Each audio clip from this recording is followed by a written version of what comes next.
if you saw this man, run. During the late 1800s in Boogieville, Connecticut, there was a guy named Harry Mann who owned a small motel that resided on an island 1 mile off the mainland. This meant that all guests had to take a ferry to reach the motel. Over the years, the motel started getting a bad rep because of how creepy Harry was.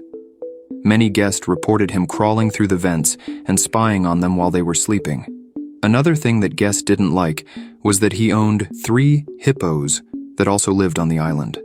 In the year 1978, Harry started getting secretly investigated by the authorities after many guests of his started disappearing.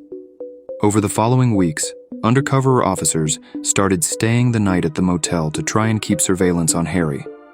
But one night, an undercover officer named Reed Enright got a knock on his door, and when he answered, it was Harry, and he told Reed, "There is something I must show you," and he walked him over to where he kept the hippos.